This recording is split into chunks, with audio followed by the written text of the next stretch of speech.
Hello and welcome back to Random Librarian here on YouTube. Today we are doing a bit of a new thing and I'm not sure if it's going to work, but we're going to try.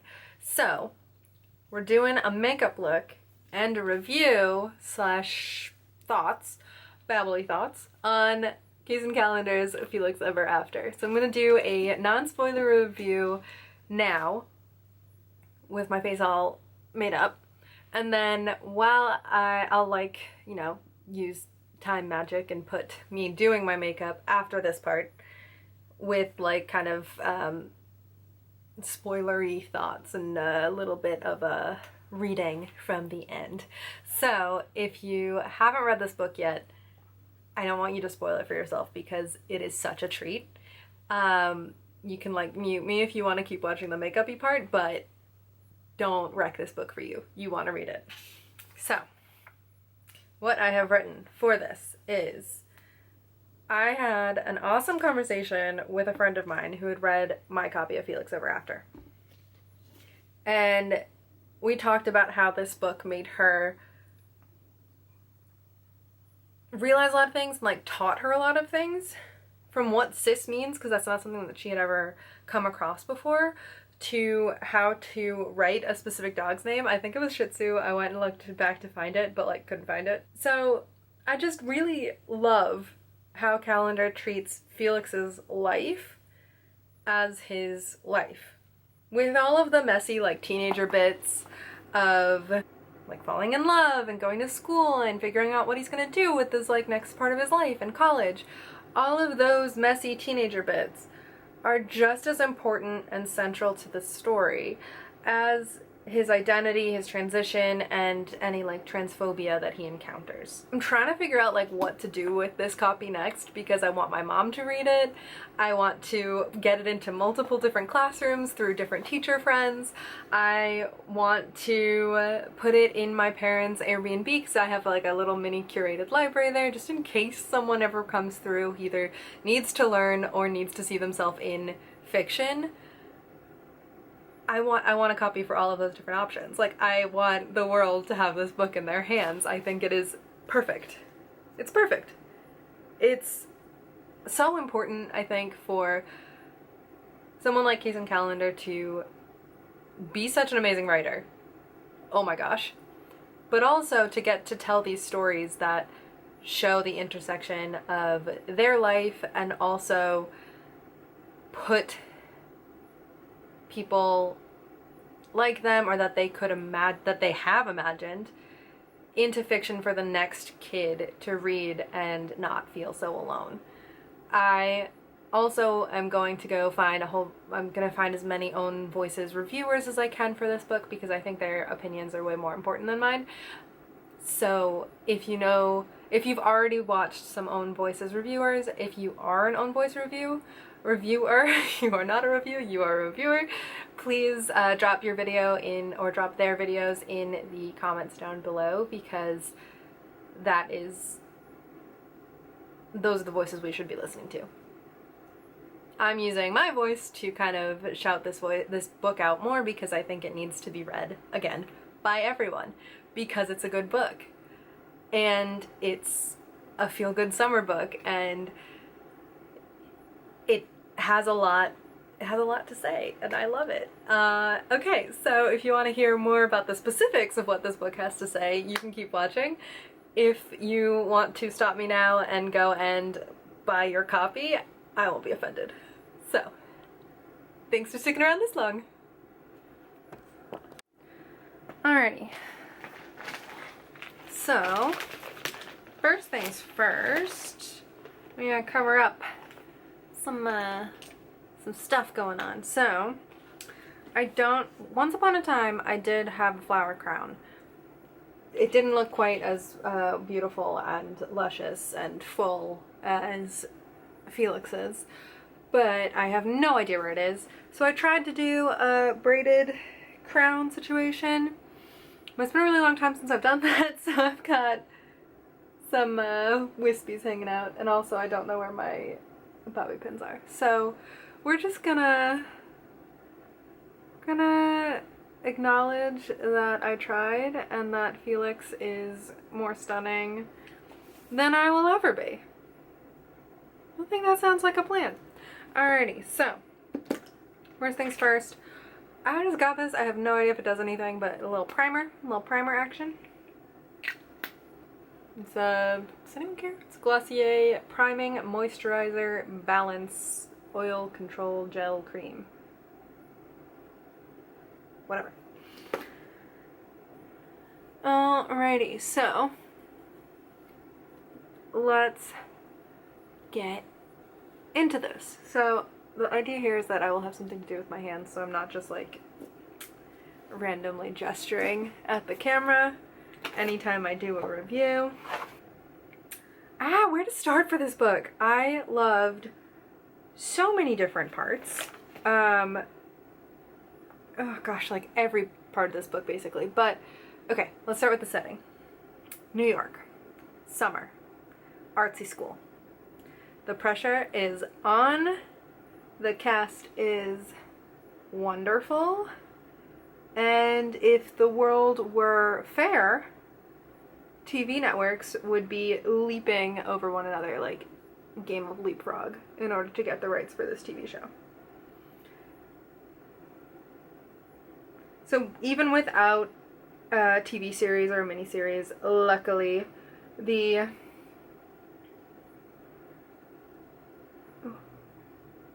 scene is so thoroughly set, and Kacen Callender's writing is so amazing that everything feels perfectly like lit and directed and laid out for us, the readers, on the summer streets of NYC.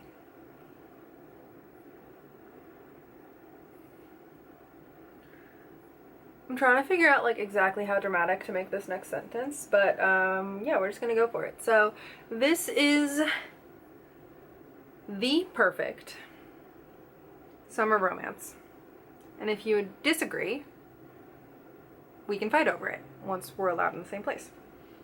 Oh my gosh, Felix Ever After is just, it has everything. It has everything that like a high school coming of age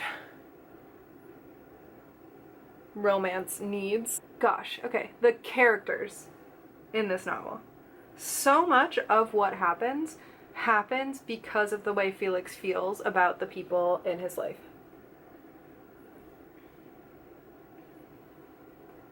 Then we have like Felix and his dad, Felix and Ezra, Felix and Declan, even Felix and like the people who tried to break him down. Like, of the few I'm thinking about, I'm just gonna mention Marisol,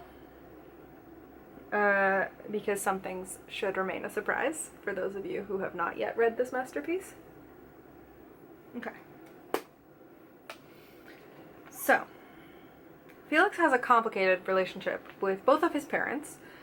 Mainly, like, for his mom, it's complicated through absence, and although that is super hard and kind of heartbreaking anytime he goes to write an email to her that he never sends, I'm going to be more focusing on the fact of his relationship with his dad, because when it comes to his dad, Felix never for a second thinks that he's not loved, which I think we need more of in any kind of lit.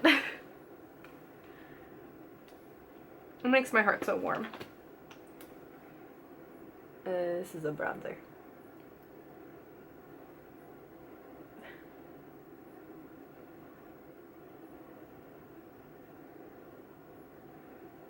But even with the fact that Felix never feels unloved and never feels like unaccepted, Kacen Callender really does use their wonderful writing ability to showcase the struggles that can still exist, like even between two people who really, really love each other.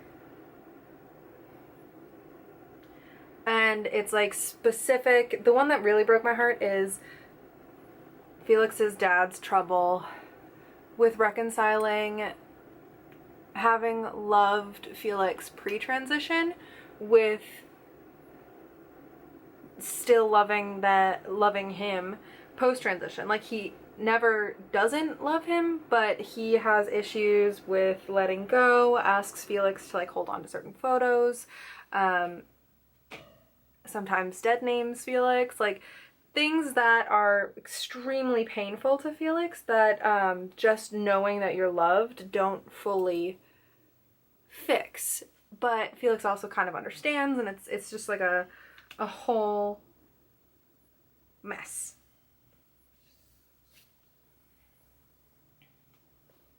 I think it's also super interesting how Kacen Callender addresses privilege in this book, because we have a lot of different characters who are very intersectional in kind of any way, that maybe are privileged in certain ways even if they're disadvantaged in others. So for Felix, Ezra and Declan, who are two of his classmates and who we'll be talking about, who are Black or mixed, have way more privilege than him in terms of money, and have outward privilege due to that wealth. But then Felix also acknowledges his own privilege in that he's very talented and has a scholarship to school that is setting him up for college. He attends an amazing school, like I said, and he has a parent who is emotionally and financially supports his transition as well. So he feels very privileged in that, like, his dad paid for him to transition. That's on the cover. We can even see his scars from where he had top surgery. Plus then we have Felix and his dad, who are living in a new apartment because they had to move out of their old apartment due to gentrification. But he also like kind of wrestles with the feeling that they're doing the same things to the people who lived in their current apartment before them. It's very interesting. So yeah, Felix exists as like a mishmash of different identities that potentially place him at a disadvantage or like could put him in harm's way. So he's Black, he's queer, he's trans, and he's very talented and kind of outspoken. So yeah, it's just a really interesting way to approach privilege, I think, in both characters who know their own privilege and characters who know their own lack of privilege. So I think it's handled really, really well. Then we have, moving on from Felix and his dad, which I didn't talk about super much, whoops. We have Felix and Ezra, who are bestie goals from day one. They lean on each other, they are ready to like burn the world down for each other. And their relationship is the most important relationship in either of their lives. And yeah, it takes Felix a while to figure out why that really is and accept it, because I think it's really believable for a teenager to A, not know their own feelings. You're swimming through feelings at that time. But B, to worry about the change that acknowledging those feelings could do, or like if you could ruin a friendship in the pursuit of something more.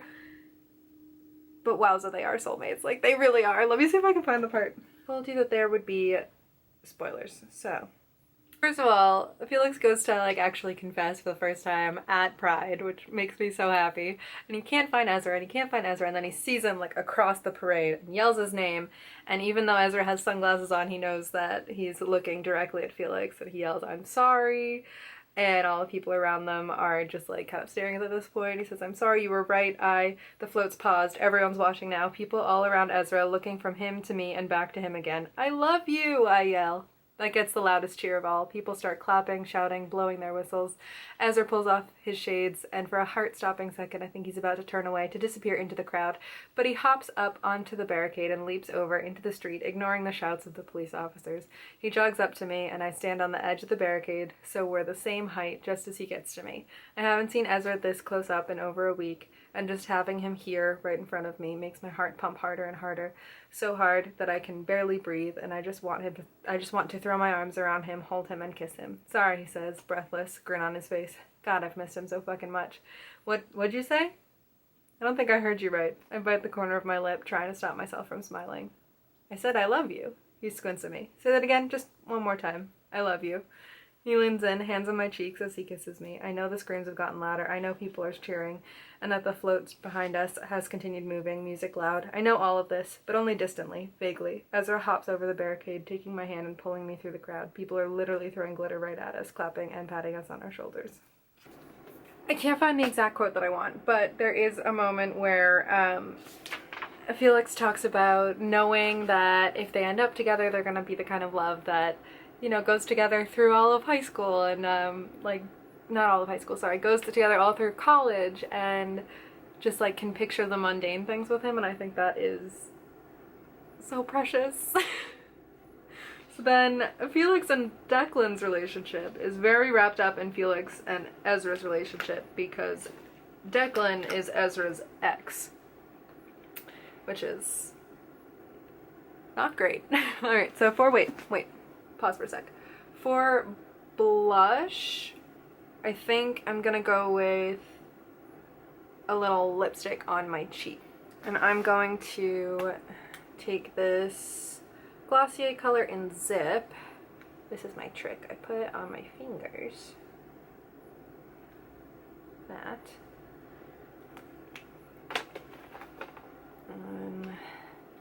Put my fingers on my cheeks and just blend that out.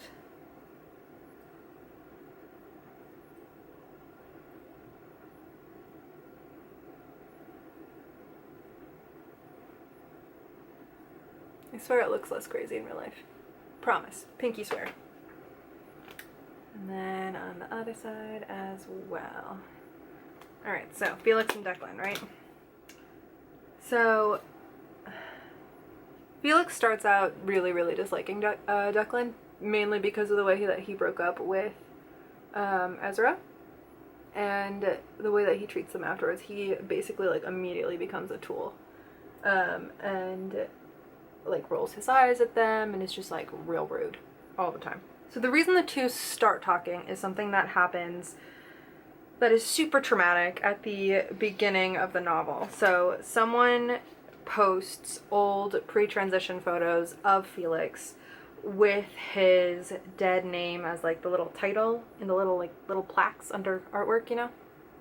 And I do kind of have mixed feelings about this as a plot point because, wow, heartbreak. I do think it's important to show that even in this, like, charmed, kind of inclusive, art-fueled wonderland in New York, that there is the threat and, like, possibility of transphobia, and really traumatic things can still happen, even if it's, I mean, there are little moments of transphobia throughout the book that, like, you notice because we notice as the reader because we're in Felix's head, but this one is huge and, like, very much in your face.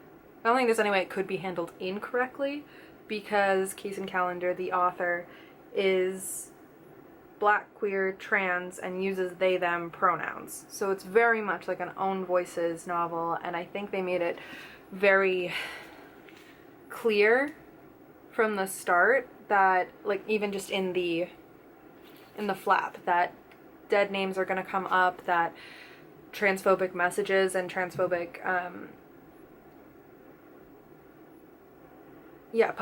publicly posting Felix's dead name alongside images of him before he transitioned. That is very much, like, you know that that's going to happen when you go to read it. So I think that there is enough of, like, a trigger warning, that it is, and that it's handled well, and that the entirety of the book is so wonderful that it balances out this really horrible, vile thing that happens. But I do want to find trans reviewers' opinions for sure, because I think their opinions would be way more thought out, and you know, because it's like a own voices reviewer is important. So, okay, right. Felix suspects Declan of being the one to post the gallery of images, and decides that he's going to, like, create a new Instagram account, like a Finsta, and slide into his DMs to, like, call him out and expose him. But he ends up catfishing him and catching feelings. Teenagers. The whole thing is like super messy, but it does introduce him to Leah, who is like a friend kind of at the beginning and then becomes a friend as this book goes on. And she's just like, she's a ball of sunshine. I really appreciate her as a person. And she's way less complicated and counteracts Marisol as well, who we'll talk about. So Felix and Declan, that's like one side of the triangle, the love triangle. And then the other side is obviously with Ezra, and I've already kind of spoiled that he picks Ezra, because Felix and Declan are kind of doomed. You can't capture somebody and then end up with them. That's like not how that works. And Ezra's just better for Felix. Okay, so Marisol, the worst. She's trash and like needs to grow up. Trash for transphobia, not trash for any other reason. She's described as being beautiful and very artistic, and Felix and she go on a couple of like really failed dates. They don't, not failed relationships, failed dates. But yeah, I basically just keep having to remind myself that these are teenagers, because I think that's a lot of why it's so very messy. And like they have to grow up a little, but it's not that hard to remind myself that they're teenagers because they are really relatable in their stress about school and like their worries for the future and picking colleges and all of those things. So they're very good. And I love most of them and their friendships and their forays into dating and love. So, like I said, Marisol and Felix go on a few failed dates before she shows her transphobic colors, and Felix definitely suspects her of putting the gallery together, but I'm not going to tell you if she is the one because, yeah, you need to read this book. That's where I'm going with this. Okay, so I'm like getting through my points way quicker than I thought it would be. So, for eyeshadow, I'm thinking I'm gonna do something kind of gold and pink to pay homage to the gorgeous crown that Felix has on.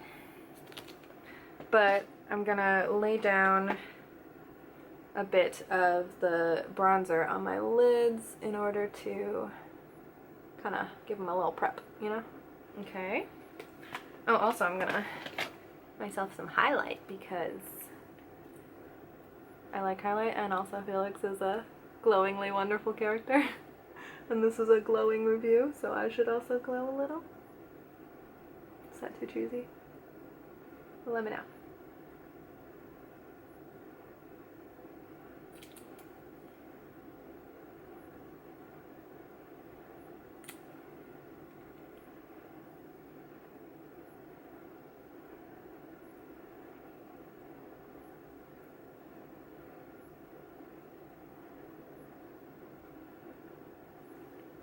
Okay, so let's see what we got. I think this one will have pinks. I also kind of let myself buy some new makeup when I was at TJ Maxx the other day because it's been a really long time since I've played with makeup, and this seemed like a good excuse. So this one's got pinks and golds in it, so that should be fun. I also picked up this one, which has that gold, which I think will be a good fit. I don't think I have any greens like the top that Felix is wearing on the cover, but that's okay. We'll figure it out anyways. I do also have this, which is pretty pink, so I'll pop this on and then we can play around with the other ones on top.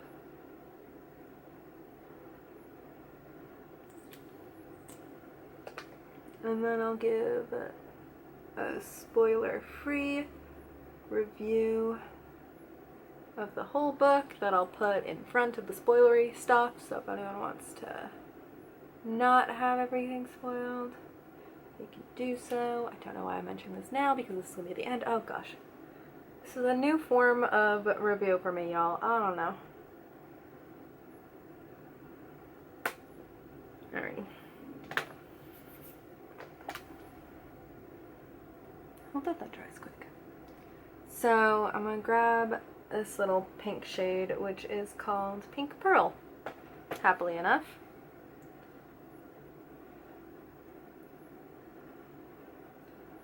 Sorry, I keep showing you my filming setup. I don't know. Oh, I do like that. It's not the exact, like, deep pink of the flower crown that Felix has, but I'm working with what I got. So that's the plan.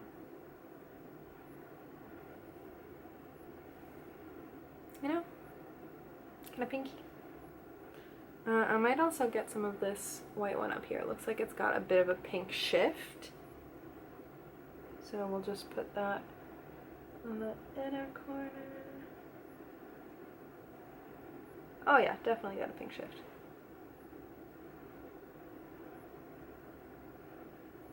You know? And I think I need a little dimension, so I'm gonna grab this brown down here and throw that on the edges. Oh, I don't know about that actually. That's a really cool toned brown. Guess that's not the worst, but I don't love it.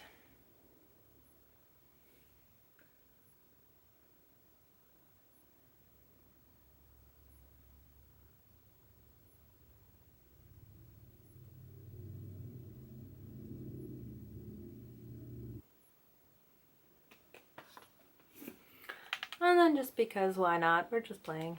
I'm going to take that gold that I mentioned from this guy called Enlighten. Feel bad putting my finger in that, but that's what we're going to do. We're just going to put that in the middle.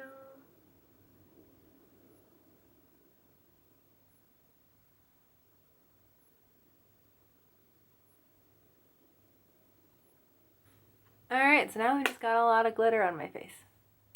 But I'm about it. I like it. And I think I'm going to take one of the maybe finer milled golds in here, pop it on a mainly clean brush, and add a little bit more gold highlight to my face.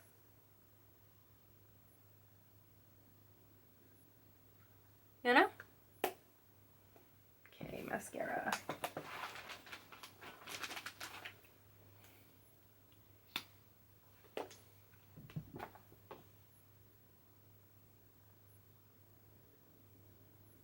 Still trying to figure out what my filming setup will be in this room.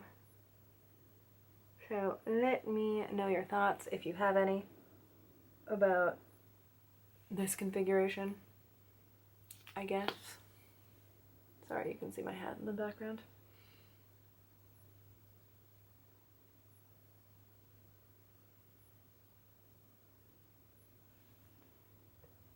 And then finally, lipstick. So I don't think Felix is wearing any lipstick. Alrighty, what do I got? This looks kind of nude. Looks like a kind of dark purple pinky nude. Let's try with that.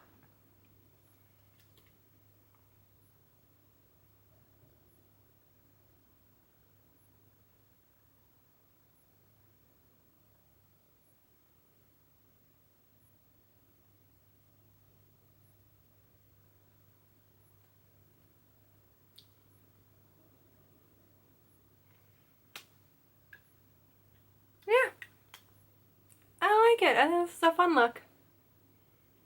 Way more sparkly than I usually am, but you know, Felix deserves it. So this is my look for Felix Ever After with the crown. Such a great book. Oh my gosh. So if you've watched this far, that's amazing because I have already included the part that I'm filming now with the reviewing of the book at the very beginning. If you like this, please let me know. I don't know, there might be a lot of dead space for me to speed through. But I figure this could be a fun way to review books going forward. Or maybe I'll just do a makeup look and like do a review separate. Let me know. There's lots of options. But thank you so much for watching, especially if you've watched this far into the video. I really, really appreciate it. And I don't know how to end these things. Happy reading. Read this book. See you soon. Bye.